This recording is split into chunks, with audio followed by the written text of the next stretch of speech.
You are now tuned into the network, the YouTube channel that takes complex networking topics and dumbs it down to a more simple language. And today's topic is servers. We're going to explain the role and functions of this networking component. Let's go ahead and take a look at the exam blueprint to see where we came from and where we're headed. So this is the exam blueprint right here, CCNA version 1.0, exam code 200-301. We covered the section, the hands-on section, endpoints, section 1.1F. Today we are going to do servers.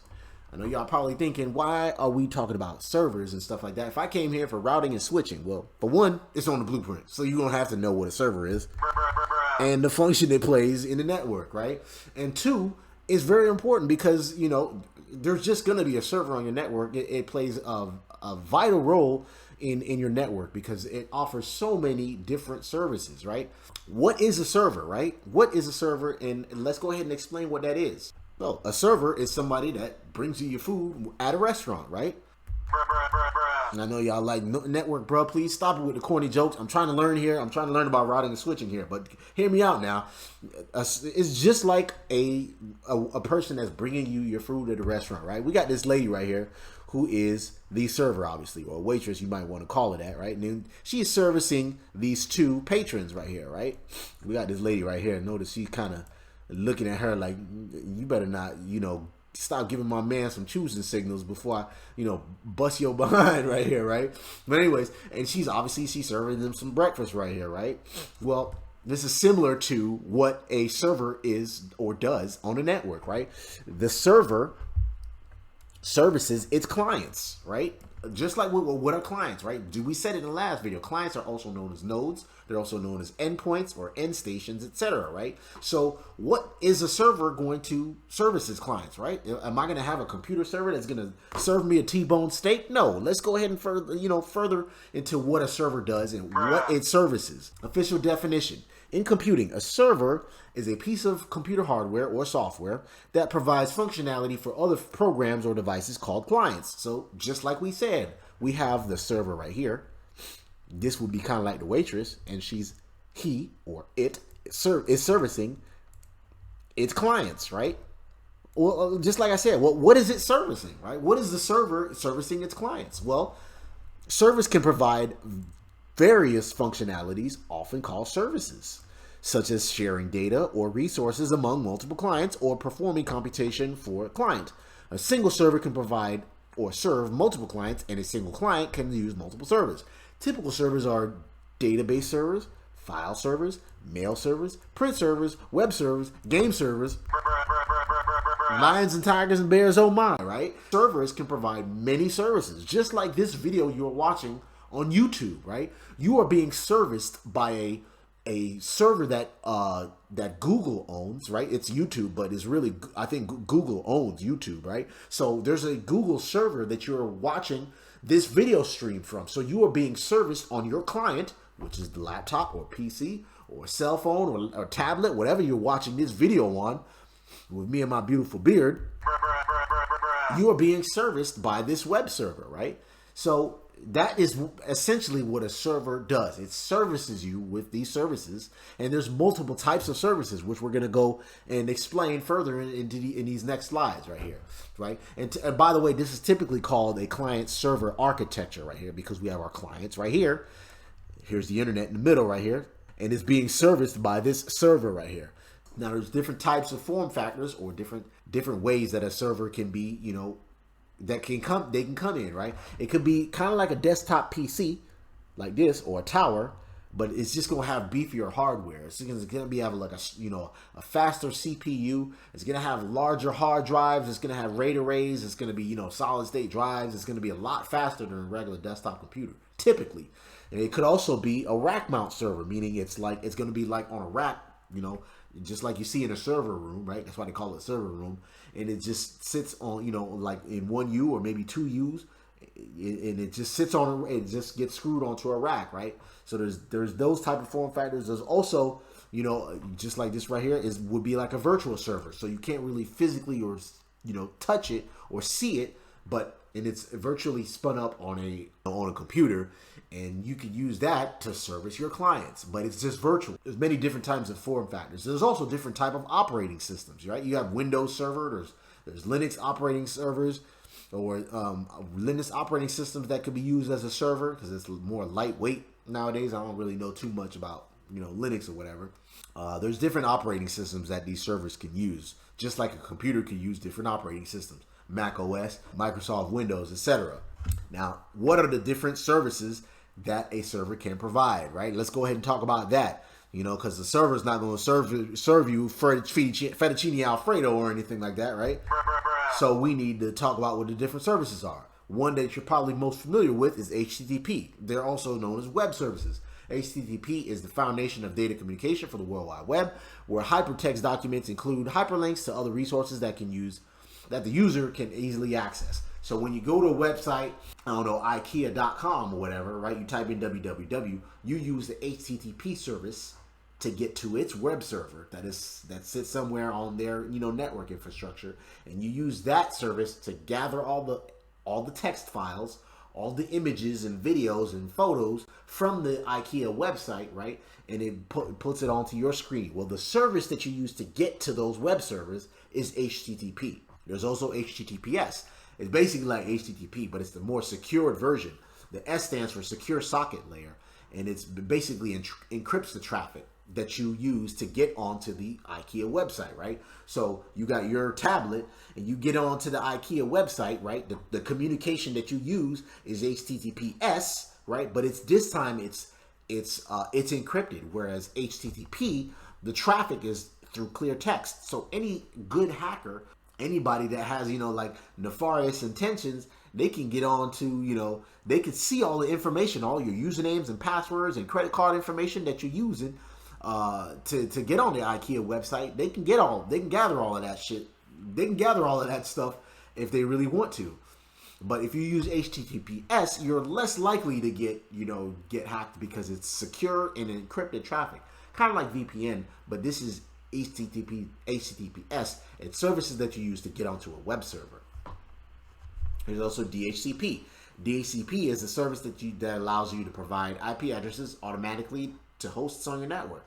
Well, why do we need IP addresses? Well, first of all, hosts or end stations, like we said in that last video, endpoints, they all need IP addresses to communicate on a network. You need an IP address on your computer or your laptop or your cell phone or your tablet to communicate on a network, right? Well, how do these computers get an IP address? Well, you can statically or manually enter the IP address. But if you've got 100 tablets on your computer, on your network, that's just going to be too much labor to do that, right? Well, DHCP allows you to automatically hand out IP addresses as soon as they come online. That's the beauty of DHCP. Now, there's also DHCP version 6. That's the same thing, but it's just used for IPv6. IPv6 is basically the future. It's just a protocol, internet protocol, that allows you to have more IP addresses available. It was supposed to be the future. Not a lot of countries or companies have implemented it yet. I've been studying for this stuff since like 2011, 2010. They've always talked about how we were running out of IP addresses, and IPv6 was coming out, but DHCP version 6 is the IPv6 flavor of DHCP.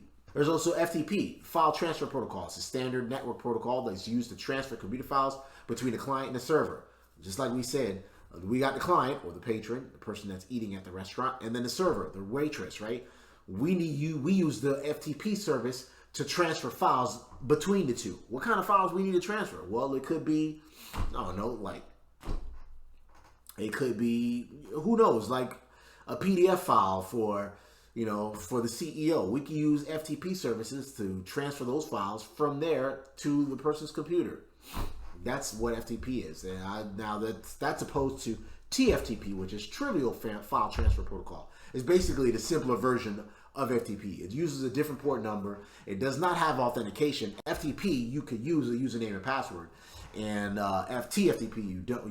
You just use it to transfer files or whatever, but you don't have to use the username and password. Now, typically, we use TFTP to transfer like iOS files from your router to, or from a server to your router. Like, let's say this router right here, you want to upgrade the iOS on it, right? Now, I know this guy looks like a desktop PC, but believe it or not, we can use desktop PCs or laptops as a server, right? So if the iOS file is actually on this server right here or computer, we can use TFTP to get the file from host A or the server, right? And then we'll use that to retrieve the file. Now we'll get further in depth on how to do this, maybe in the hands-on section, right? And then we'll take the iOS file and put it onto the router, and then from there we'll configure it to boot the new iOS, and then upgrade the iOS on it. We can use, typically we use TFTP services to get the file and put it on our router or switch or whatever, our networking devices. DNS is a way to basically map IP addresses to host names or URLs. Why do we need to do that? Well, let's say, for example, here's a perfect example right here, actually. Let's say Google's website is 74.125.142.147. Let's say you had to get to Google by doing that. Nobody's going to remember that, right? So they came up with DNS to map IP addresses to host names or URLs, right? So typically you're going to type in google.com to get to it, right? www.google.com. Well, when you type that in, you're going to go to a DNS server. You're going to say, hey, how do I get to google.com? Well, the DNS server is going to be like, oh, well, the IP address for google.com is 74.125.142.147. He's going to send it to you, and you're going to be like, your computer's going to be like, oh, okay, that's google.com. Now I know. He's going to remember it, put it in his cache, and from there, he's going to get to google.com by going to 74. Blah, blah, blah, blah, blah, blah. Now, anytime you need to, that's how come you can pull up websites faster when you do it the first time, and then the second time it's a little faster because it remembers it in its DNS cache, right? That is how we map IP addresses to host names. Now, there's also the reverse, which you guessed it, you know the IP address, which typically you're not going to, but let's say you do know the IP address. You're going to say, what's 74. Blah, blah, blah, blah, blah, blah, blah. And then the DNS server is going to be like, oh, that's google.com. He's going to send it to you. And from there, you're going to go to google.com. Or let's say it's bankofamerica.com, right? Let's say you know bankofamerica.com. You type that in, and the Google server or the DNS server is going to be like, oh, bankofamerica.com is 205. Blah, blah, blah, blah, blah, blah. You're going to put it in your DNS cache, and the computer is going to go to bankofamerica.com. That's how DNS works. Syslog. Syslog server is basically a way to keep all the logs onto a separate server.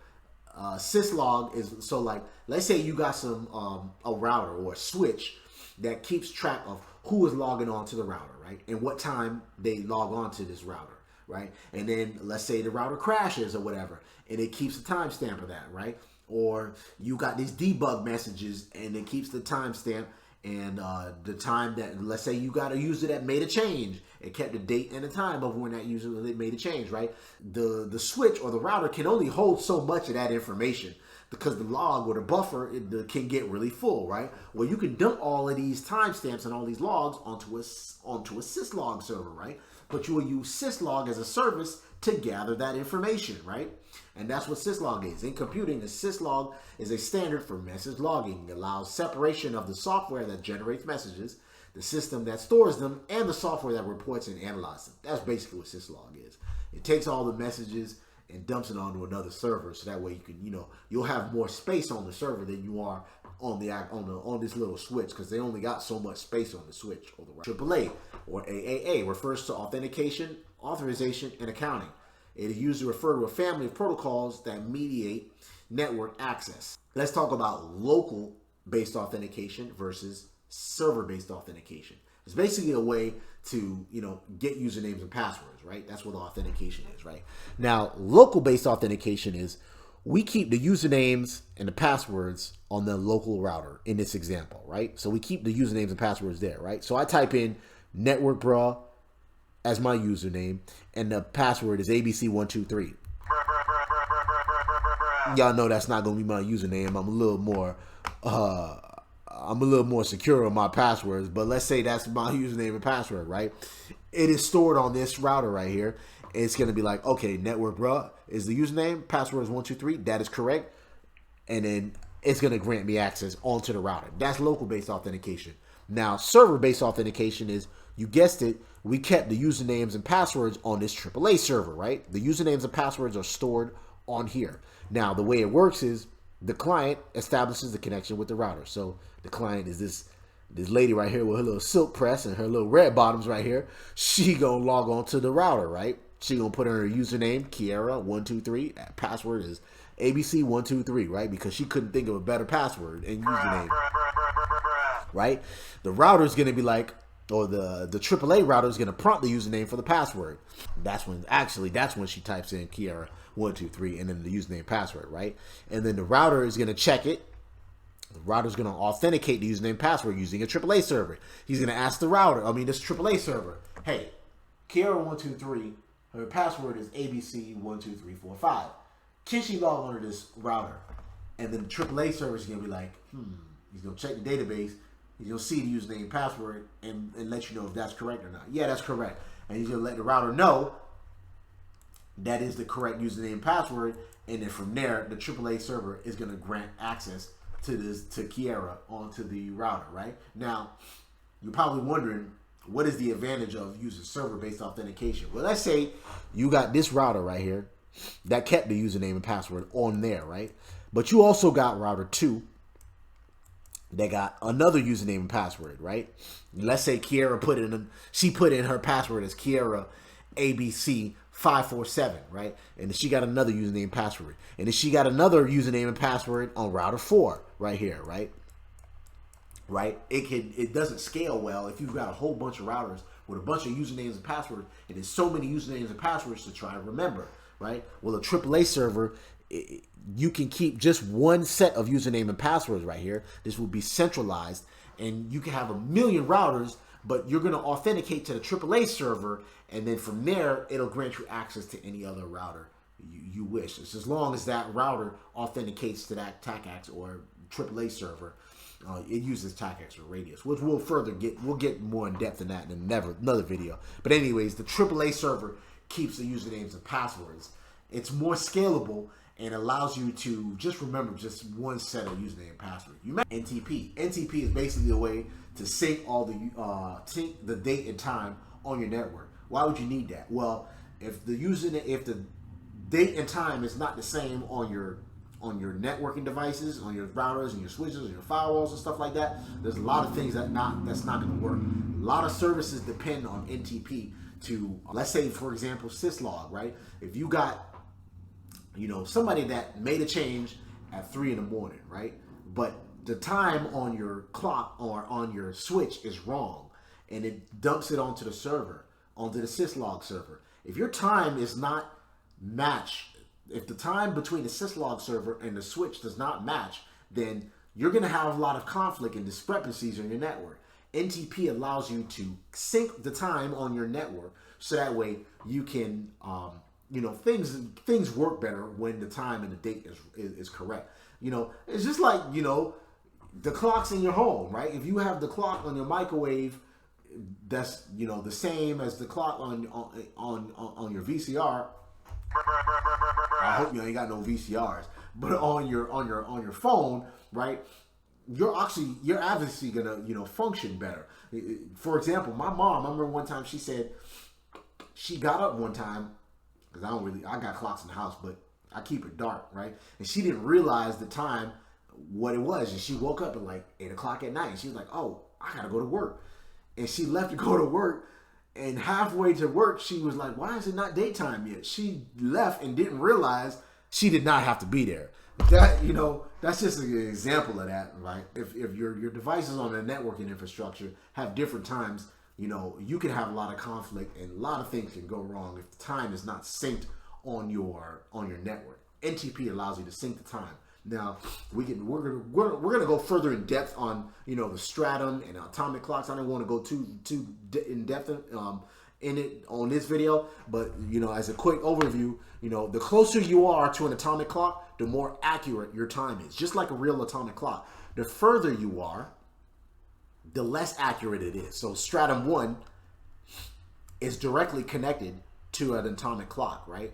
Stratum 2 is less accurate, and stratum 3 is a little less accurate. So the further you are, the less accurate it is. That is what we use to sync the time on our networks. We'll go further in depth on NTP in the section 4.2, configure and verify NTP operating in a client and server mode. email services. You guessed it. It's basically what email is. I don't know if I really got to explain this. Even my mom know what emails are, right?